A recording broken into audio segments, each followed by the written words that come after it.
পুরুষরা যদি 70 জন হুর পায় তাহলে মহিলাদের জন্য কি এই ধরনের কোনো কিছু আছে? ঠোঁটে কিস দিলে কেমন মজা হবে, চোখ বন্ধ করে পাবো। ইসলামটা তোর ভাই ঠিক এইভাবে না, আপনারা যেভাবে অশ্লীলভাবে উপস্থাপন করছেন। 15-16 বছরের যুবতী যেমন তেমন তারা। হুট দেখা গেলে আর সহ্য হতো না। এই জন্য কি দেখা না, আল্লাহ কি দেখা না বল, হুট দেখা না। রস লাগিয়ে পান চিবিয়ে চিবিয়ে ওয়াশ করে, আর যে কি হাসে দাড়ির ফাঁকে ফাঁকে যে হাসিটা, আর হুর আঙ্গুল দেখলে তো পাগল হয়ে যাবে। অশ্লীলভাবে ওয়াজ করা হয়, এখানে আমার আপত্তি। ওরা মনে হয় একটা ফ্যান্টাসিতে ভোগে। জান্নাতে গেলে পুরুষদের হুর দেওয়া হবে, এই প্রসঙ্গে আমাদের ধর্মীয় বক্তারা প্রচুর ওয়াজ করেন। আপনি কখনো জান্নাত জাহান্নাম নিয়ে খুব একটা বলেন না, এর কারণ কি এটা ইনশাল্লাহ আরেকদিন বলবো। হুর নিয়া, জান্নাতের হুর নিয়া এই যে অশ্লীলভাবে ওয়াজ করা হয়, এখানে আমার আপত্তি। আল্লাহ যেভাবে বলেননি, যেটা বলেননি আল্লাহ, বানিয়ে বানিয়ে বানিয়ে বানিয়ে নানানভাবে, এই যে রসাত্মকভাবে রস লাগিয়ে পান চিবিয়ে চিবিয়ে ওয়াশ করে, আর যে কি হাসে দাড়ির ফাঁকে ফাঁকে যে হাসিটা, কি যে মানে ওরা মনে হয় একটা ফ্যান্টাসিতে ভোগে। একটা ফ্যান্টাসি আমার কাছে মনে হয়। নারী একটা মারাত্মক ফ্যান্টাসি। নারীর সঙ্গ কখন পাবো, নারী কখন পাবো?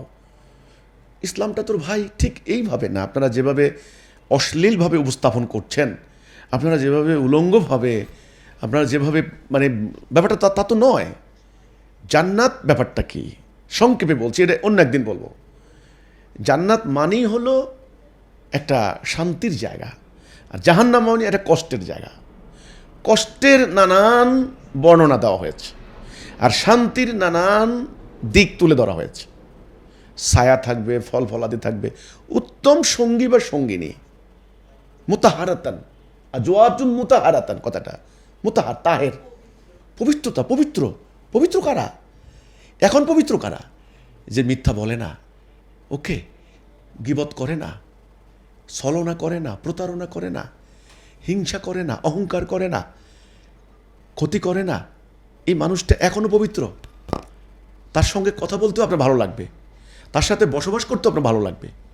আপনি কি জানেন, একজন বিখ্যাত ব্যক্তি কথা বলেছেন যে আপনারা দামি বাড়ি বানান, উত্তম বাড়ি বানান না, উত্তম বাড়ি, দামি বাড়ি থেকে উত্তম প্রতিবেশী আপনার খুব দরকার। আজকে শহরের মধ্যে মানুষ দামি দামি বাড়ি বানায়, কিন্তু মানুষ পচে গিয়েছে, মানুষ পচে গিয়েছে। জান্নাতের বর্ণনাটা ঠিক এভাবে আসছে।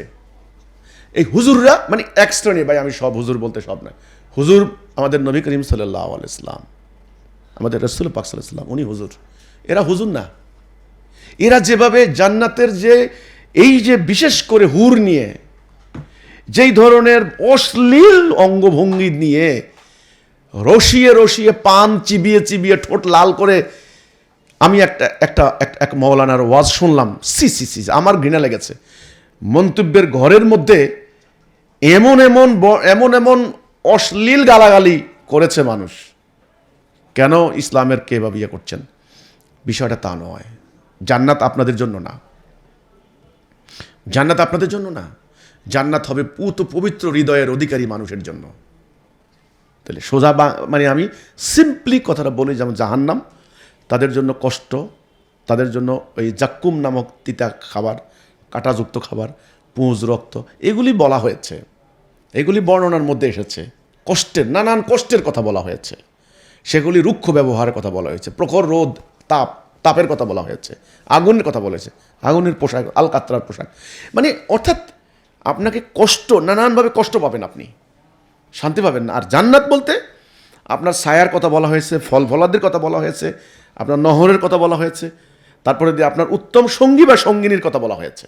সেখানে এখানে অশ্লীলভাবে এইভাবে মনে হচ্ছে যেন মানে মানে কামুক একটা জাতিত্রী সৃষ্টি করাই ইসলামের উদ্দেশ্য, যারা কামনার আগুনে জ্বলবে সারাক্ষণ, সারাক্ষণ খালি ভোগ, কোথায় নারী, কোথায় নারী, কোথায় নারী, কোথায় নারী। এটা কি? এটা তো ইসলাম না। জান্নাত জাহান্নামের বিবরণী মানে স্বর্গ নরকের বিবরণী খালি তো কোরআনে না, পূর্ববর্তী সব কিতাবের মধ্যে নানানভাবে বর্ণনা দেওয়া আছে। তাদের এই অশ্লীলতার কারণে আজকে নাস্তিকরা এটা নিয়ে এই হুর, এই তোগর লাগে হুর বসে আছে, কবি নজরুলের এই সংগ্রামটার কবিতা আছে, দেখেন, তাহলে জবাব পেয়ে যাবেন। আমি আর সেটা আর বলবো না, এটা নিয়ে অন্য একদিন কথা বলবো। এটা তারা যে যা মনে করছে তা না।